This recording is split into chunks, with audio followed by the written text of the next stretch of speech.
Good afternoon and happy Sabbath. Gusto ko sana magpalaro.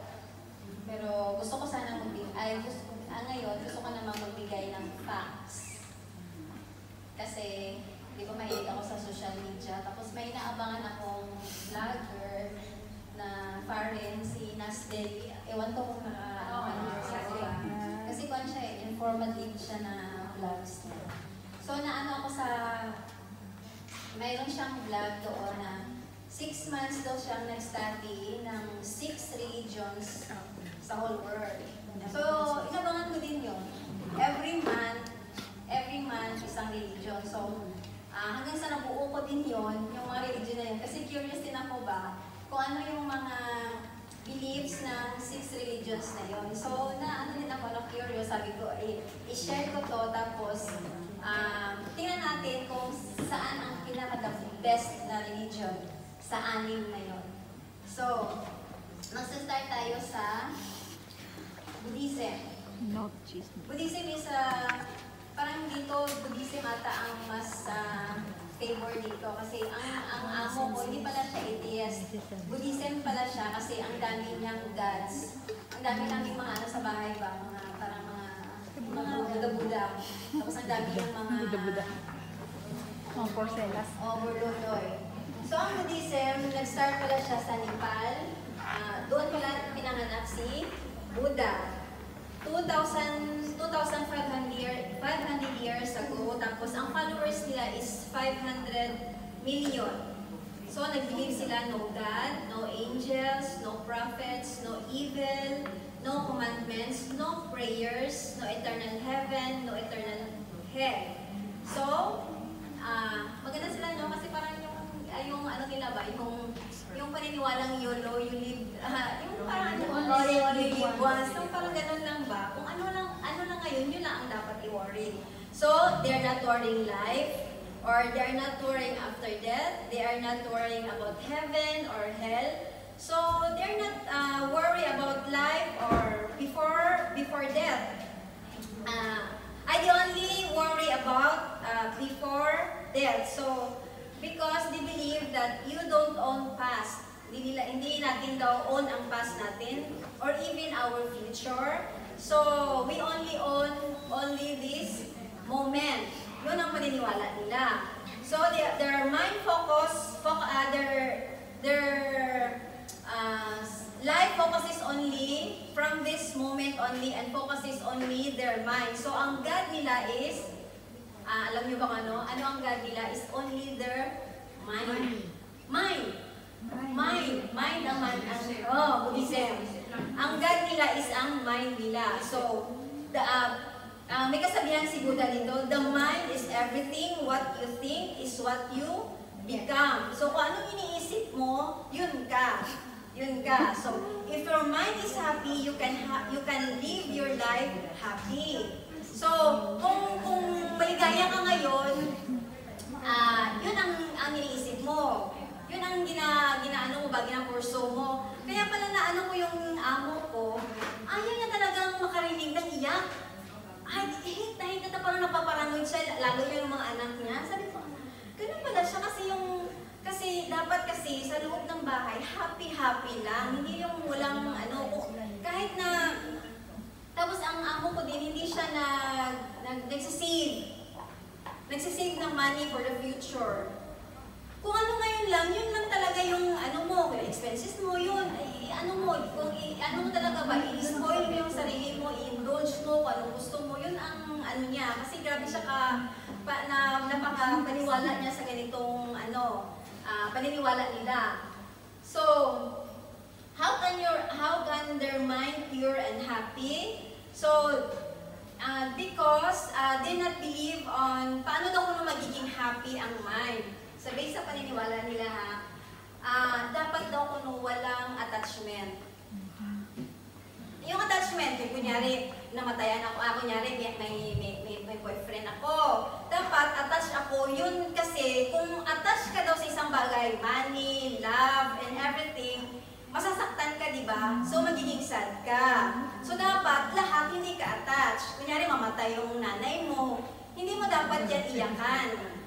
Hindi ka dapat maging attached para hindi mo siya maiisip, para hindi ka maging malungkot. Yun ang paniniwala nila. Kunyari, na poor ka. Kunyari, nag-bankrupt yung business mo, hindi ka dapat maging attached doon para hindi ka magiging sad. Kasi ayaw talaga nila yung sad. Happy lang dapat yun sa kanila kasi kung maging happy daw ang mind mo, ang outlook, tapos yung result ng everything na ginagawa mo, okay daw siya. Hindi siya miserable. So, yun ang paniniwala nila. So, kasi dito because if you attach in something, you expect a lot, di ba? Kung minsan dahil i-love kita, tapos di ba expect na dapat i-love mo din ako. So, kung hindi ka niya love, masasaktan ka. So, yun, di ba? Hindi ka magiging happy. Kung hindi niya ma-return yung love mo sa'yo, so di ba masasaktan ka? Kasi kung minsan iniisip natin na dapat, kung nagbigay ako, dapat magbigay ka rin. Parang ganun ba? So, hindi ka magiging, you expect something. So, magiging sad ka doon. Kung i-attach mo talaga yung isang bagay, yung sarili mo sa isang bagay. So, yun ang paniniwala nila sa Buddhism. So, kung minsan daw kasi kung hindi natin makukuha ang isang bagay, magiging sad tayo. So, mag-suffer tayo kung magiging sad tayo. So, kasi daw, ang expectation is a thief of joy sa kanila. Thief daw yan siya ng joy. So, yun sa kanila, no, yung kanina, yung dapat hindi daw dapat magiging attached sa parents, sa job, or everything. Kung sa nice car ba daw, sa business mo, yun daw ang dapat, hindi ka magiging attached doon. So, sinabi din ni Buddha, let go of attachment and you will be peace. So, later, I will give yun na, tandaan nyo yung mga sinabi ko about sa Buddhism, ha? So, next is Judaism. So, Judaism, their book is a Jewish book, or ang tawag sa kanila yung mga pari nila, yung pastor is rabbi. So, makikita yung holiest city ng Judaism is on the Jerusalem. Tapos, yung follower nila is 16 million only. Sila ang pinakamaliit na parang member. So, 22% of the Jews, 22% nanalo ng Nobel Prizes, napunta sa mga Jews. Alamin natin kung bakit later. Tapos, influence din ang Jews ng Muslim, parang combination ng Muslim at saka Christian yung yung teachings. So, Judaism also is the first religion belief of the idea of one God. So, nag-believe din sila na God is invisible, infinite, and revealed Himself to Abraham. So, naniniwala sila kay Abraham. Na ang prophet nila is si Abraham. Tapos, the first, pinaniniwalaan din nila na first person that is Jews is Abraham. So, there are thousands of rabbis and hundreds of their commandments also, and their homeland is on the Israel. So, Judaism is a family or a descendants of Abraham. So, ang pinapaniwalaan din nila na ang Judaism or ang mga Jews is nanggaling talaga sa descendants ni Abraham down sa... Tapos, ang paniniwala pa talaga nila is family sila yung may dugo talaga ako galing doon kay Abraham. Hanggang sa generation nila. Yun talaga ang paniniwala nila. So, family talaga. Tapos, alam nyo, doon ko pa lang din naalala na yung comprador ng isda namin sa amin. Sabi ko, parang siya Muslim kasi nagamit tandong-tandong siya ba? Sabi ko, ano kaya itong religion na to? Tapos, ang Sabbath day nila is Saturday din. Tapos, stricto din yan sila sa Sabbath. Sila ang pinaka-stricto sa Sabbath. Pero, nakita ko din ang difference. Doon din ako na-shock na ang tawag din sa Saturday nila is Shabbat. Sabi ko, Shabbat. Pero, hindi, ang ibig sabihin ng Shabbat sa kanila, hindi pala is, di ba sa atin, Sabbath day is the holy day of the Lord, your God, di ba, yan sa atin. Sa kanila naman, the Shabbat day is to sit down, to rest, and focus on the family. To pray together. yun lang ang sa kanila, hindi holiday ang Sabbath day sa kanila. Parang nag-gather lang kayong family, tapos mag-rest, parang gathering lang, yun lang. Sa atin, di ba, ang Sabbath is holiday talaga, yung gano'n. So tapos sa kanila, ang 13-year-old doon, parang binyagan na para maging adult. Tapos ang 13-year-old nila is hindi na siya kid. Adult na siya. Tapos, ang naano ko talaga, ang na-miss ko sa kanila, mayroon silang paaralan na dapat sila na mga member marunong mag-argue or debate. Kunyari, kung ano na nalalaman mo doon sa book ninyo, dapat may mga idea kayo na parang pagalingan kayo ng idea ba na dapat i-argue mo talaga isa, hindi yan, ganito, argue. Pero hindi sila nag-aaway. Argue lang sila.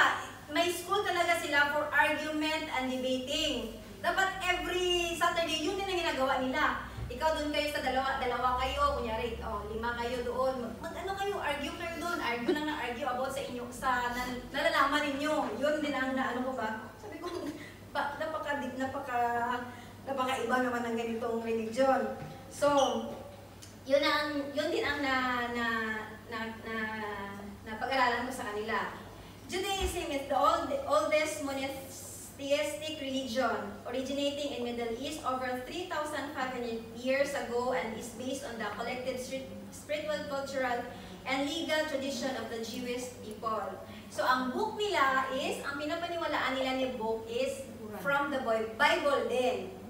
Which is the 5 book of the Bible. Ano ngayon, the first book, the Torah? Okay. Doon din sila nag-base. Yung Bible na 5 lang. Wala na doon yung latong iba. Wala na. Yun lang yung 5 books of the Bible. So, tapos na tayo sa Judaism. Next is Hinduism. Ang Hinduism naman is based on, parang di ba sa India, yun? Yung malarinig natin na mga Hindu. So, the holiest place in India is in Varanasi, the oldest religion. Longest poem, sila din ang may mga longest, marami silang mga balak-balak, tapos they have millions of gods and goddesses. Billions of followers, they have billions of followers, 1.2 billions ang followers nila. So there are 2 words na ano ko sa kanila is yung dharma, and mayroon ba silang karma, mayroon pa yan silang karma, dharma, karma, and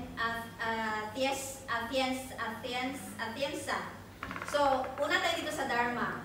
So, ang ibig sabihin ng dharma dito is every single person has its own responsibility and duty and obligation. It is forced on you. Kunyari, may talent ka na singing, ilabas mo talaga yan siya.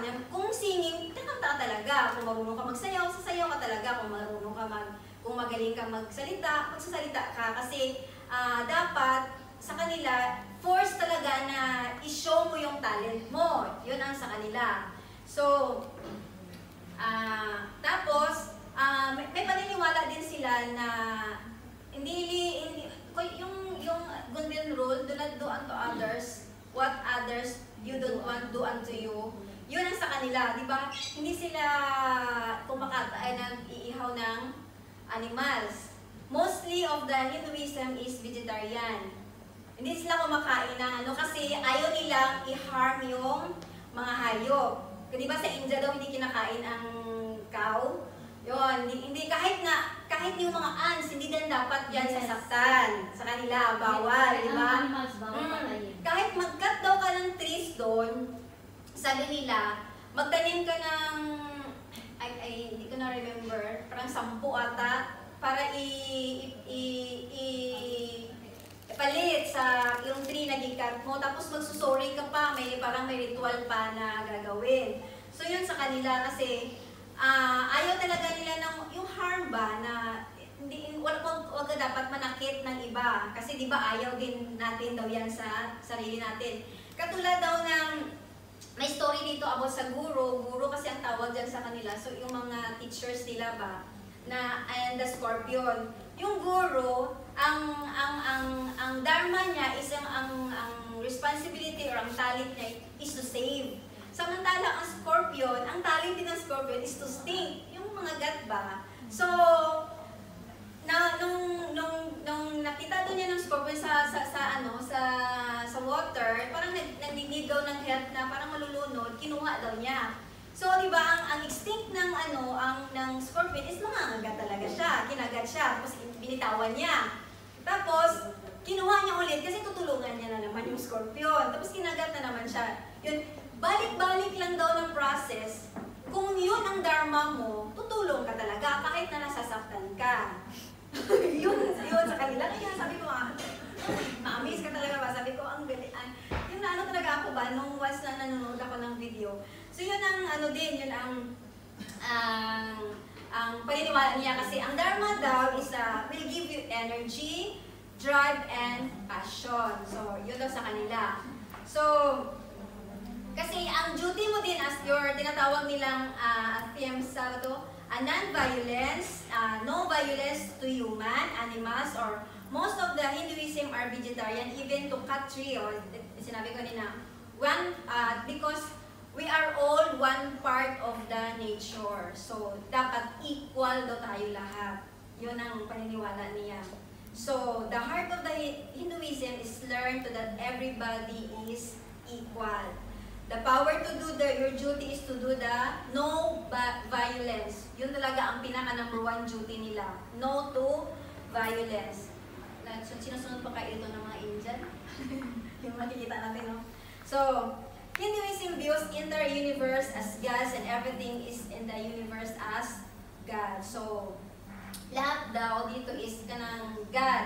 Kaya ang dami nilang gods. Kaya parang ang dami nilang responsibilidad, ang dami nilang duty na ginagawa sa palibot nila. So, yun ang Hinduism. So,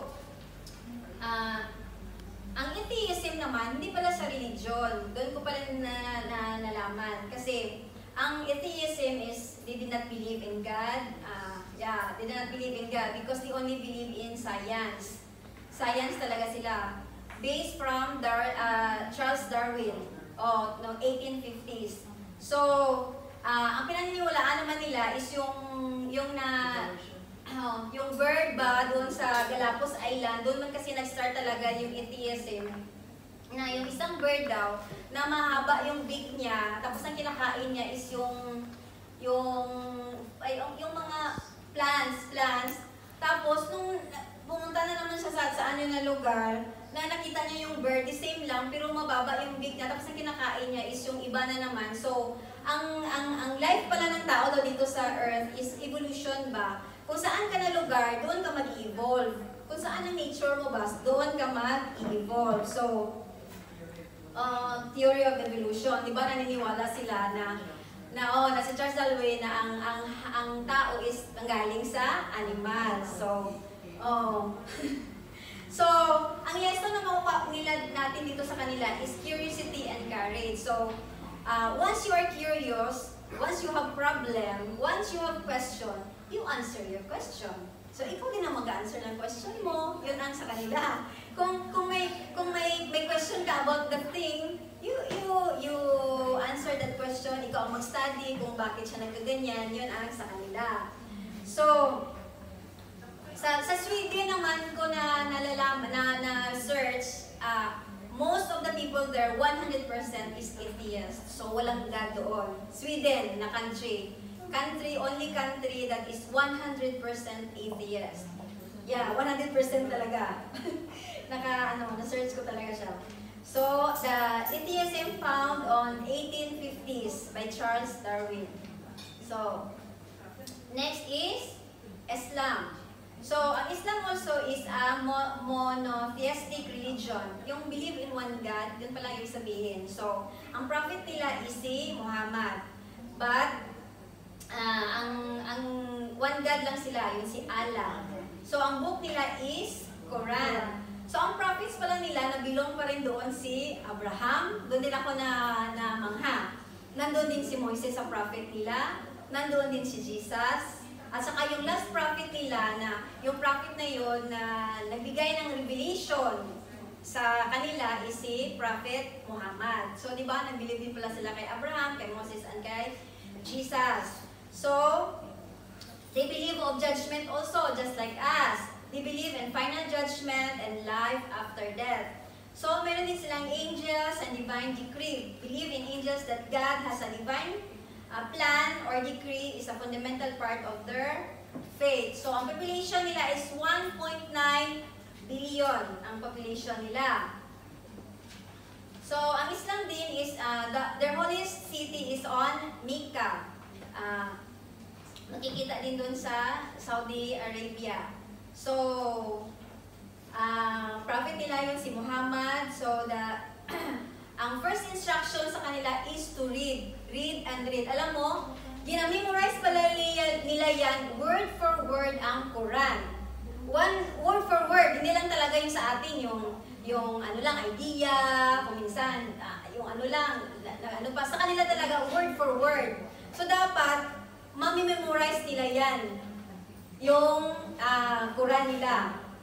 Tapos, every year, dapat makavisit sila sa Mecca. The holiest city nila. Tapos, ang religion na Islam is religion of discipline. Grabe sila kadisiplinado kasi na-fulfill nila yung 5 days na prayer per day. Diba, nag-pray talaga yan sila pag maririnig mo na yung tunog ng ano nila. Nag-pray talaga yan sila. Tapos, committed din sila sa cleanliness. Kaya before yan sila mag-pray, hugas ng paa, maghilamos ng ng mukha nila, bago sila magsamba. So, they are committed also in fasting. Alam natin yan, di ba? Merong, ano tawag yan? Di ba? Holiday pa yan sa atin. Ramadan. So, committed din sila sa fasting. Tapos, mayroon talaga silang consistency, commitment, and discipline sa religion nila. So, yun ang Islam. So, natapos na. Ang last is Christian. I-compare natin ha. Christian. Christian is 2.5 billion ang population. But, we have 45,000 groups divided into 45,000 groups. We believe that Jesus is God, pero iba-ibang paniniwala. Diba? Ang Christian, may Methodist, may Baptist, may Adventist. Diba? Marami. 45,000. Na-divide tayo sa 45,000. Saksi. Iglesia ni Cristo. Pero, isa lang paniniwala natin na, kaya nagtanong nga si Nas Daily na bakit daw ganon? Bakit daw ganon ba? Sabi niya, kasi, ang sagot naman sa ano doon is, because of the cultures, not because of, parang hindi niya din siniraan ba ang Christian? Parang sinabi niya lang doon na because of the cultures. So, tapos, ang lesson na nakuha ni Kuan doon is, love, 45,000. Ang groups, ang population is 2.5 billion. Tapos na-divide pa siya sa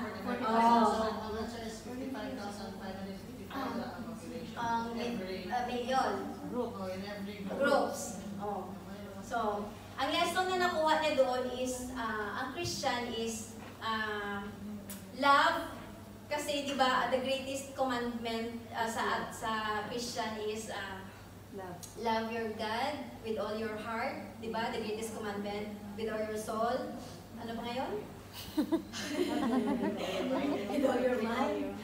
Yun ang greatest commandment. So, love is an unconditional.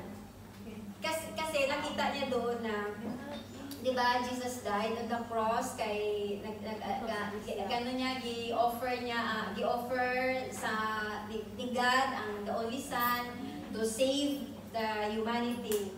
So unconditional. Parang walang makakapantay noon. Ikaw sabihin ngayon ng anak mo na i-offer natin, hindi kasi siguro papayag, no? So, yun, tapos ang naano niya dun daw is the humbleness of the Christian. Kasi di ba may washing of feet tayo? Yun ang naano niya, yun ang na-witness niya. Kasi Jesus, di ba nag-wash ng feet sa member lang? So, doon, tapos may halik pa nga doon sa kanya, doon lagi, ano sa kanya, ipakita, hinalikan talaga ba ang paa. So yun, parang sa kanya, parang hindi, kung ultimo ka lang, hindi mo talaga makakaya. Tapos ang nabilib niya is, na Christian, love God, love your neighbor, and love your enemy. Di ba? Ang hirap nun. Kasi ano sa atin di ba? Love your enemy. Ano talaga sa atin? So, yun ang ginaano niya, ang nabilib niya sa Christian. And then, ang pangalawang lesson na parang wala talaga ba? Forgiveness. Di ba? Yan talaga sa atin yan. Andyan talaga sa atin. Kasi kung hindi ka marunong mag-forgive sa kapwa mo, hindi ka rin i-forgive, di ba? Hindi ka rin makapunta ng langit, di ba? Kasi kaya nga tayo i-forgive ng God, ni Jesus na i-save tayo sa kahit ano makasalanan natin, tapos tayo hindi natin kaya. Tapos sinabi niya pa doon na, tapos ang pag-forgive pala is not only 1 times, 2 times, 3 times, but 70 times 7, you forgive your enemy. Yun ang sabi niya, na ano talaga siya kasi ganun do, bakit ganun do ang Christian. Tapos per day pa yan na gagawin natin. Hindi lang sa susunod na 10 years kita i-forgive. Dapat every day you forgive your enemy. So, kung may mga aligut-gut sa kasing-kasing, forgive na kayo. So, alam niyo kung naano ko to, i-compare ko siya sa Christian. Kasi Christian ako eh. No, hindi ko na pwedeng hindi magiging unfair talaga ako. So, kasi Christian ako. So, kinunan ko siya ng mga verses, yung mga points nila, mga lessons na makukuha natin sila. Kasi every religion, meron naman talagang magaganda. Di ba na narinig nyo kanina about sa kanila? So, kukunan natin yun, kung makikita ba natin yun sa Bible. Sa Bible natin. Sa Bible talaga natin. So, una is sa Buddhism. Nakita ko siya, may nakuha akong verse para sa Buddhism. So, kasi, parallel to the Christian principles, the inner peace, meron tayo inner peace. Ang parallel sa principle ng Christian sa Buddhism, the inner peace, compassion, and controlling one spirit. So, sa inner peace and stillness, makabigay ako ng verse na sa Psalms 46 Verse 10, be still and know that I am God. So, magiging peaceful ka na naman talaga, di ba? Kung kunyari may problema ka, di ba? Bakit pa tayo mag-iisip o magre-rely ng kakayahan natin? Di ba? Kung i-rely lang natin lahat ng mga problema natin sa Panginoon, di ba maging peaceful yung mind mo, yung heart mo? Yun ang sila kasi, di ba, ang sa kanila kanina is kung magiging still ka or at peace, dapat ang magiging God mo is yung mind mo lang, ikaw din ang magiging solusyon sa problema mo. So sa atin, rely on God talaga tayo. So sa self-control nila, Proverbs 16:32, whoever is slow to anger is better than the mighty, and he who rules his spirit that he who takes a city. So, diba? Mayroon tayong verse na makikita sa mga lesson na makukuha natin sa kanila. So, example lang yon. So, dito na naman tayo sa atheism. So, atheism, hindi ko na siya gi-search, pero, diba, ang start sa life nila is the evolution of, ang evolution sa human is sa animals. Obviously naman, Genesis 1:1. In the beginning, God created the heaven, the earth, Genesis, di ba? So, di ba, kuha talaga siya. Ano din sa Bible natin na mayroon tayong proof sa mga nakukuha natin na lesson sa kanila, sa Bible natin, may mga proof talaga tayo na makikita talaga yun sa atin. So, ang Hinduism naman is, in Matthew, therefore whatever you desire, Matthew 7:12, therefore whatever you desire for men do to you, you shall also do to them, for this is the law and the the golden rule, di ba sabi nila kanila, do not do unto others what you don't want others do unto you. So, Matthew 7 verse 12, so whatever you desire men to do to you, you shall also do to them, for this is the law and the prophets. So, di ba, andun pa rin sa Bible yung mga kuha nila, yung lesson na makukuha natin sa kanila. Sa Judaism, obviously, hindi ko na siya ginunan ng verse kasi there are five books and there are 5 books na pinag-aaralan nila is the Torah. So, doon na ang Genesis, Exodus, Leviticus, Numbers, and Deuteronomy. Obviously, nandun sa Bible natin. So, sa Islam naman, sa Islam is the Psalms, obviously, sa Islam kasi, they believe on Psalms. The books of Psalms. They believe the books of Psalms. Kasi na-mention siya sa Quran. So, tapos, the scripture revealed to Jesus mentioned in Quran also. Ang mga scripture na na-mention ni Jesus Christ, kasi di ba prophet din nila, isa sa prophet nila si Jesus. So, yun. Di ba? So, kung ano man yung mga paniniwala nila, parang obviously, nakapasok sa lahat sa atin. Samantalang, yung halos lahat ng paniniwala nila, wala sa atin. So, kayo, kung iisipin natin, kung mayroon pang, parang mayroon pang mind ba, kunyari, maka-encounter ka ng ganito, huwag ka nang mag-ano pa, yung parang, ano pa yung mind mo ba na, tama sila, o ma-confuse, doon pala tama sila. So, isipin nyo na mas perfect yung sa Christianity kasi, kasi tayo ang source ng mga paniniwala nila. Lahat ng paniniwala nila, nandoon lahat sa Bible. So, meron akong iiwan na sa inyo, Galatians 3 verse 28, there is neither Jew or Gentile, neither slave nor free, nor is there male and female, for you are one in Christ Jesus. So, we believe on Jesus, that Jesus is God who can save us pagdating ng panahon. Galatians 3:28.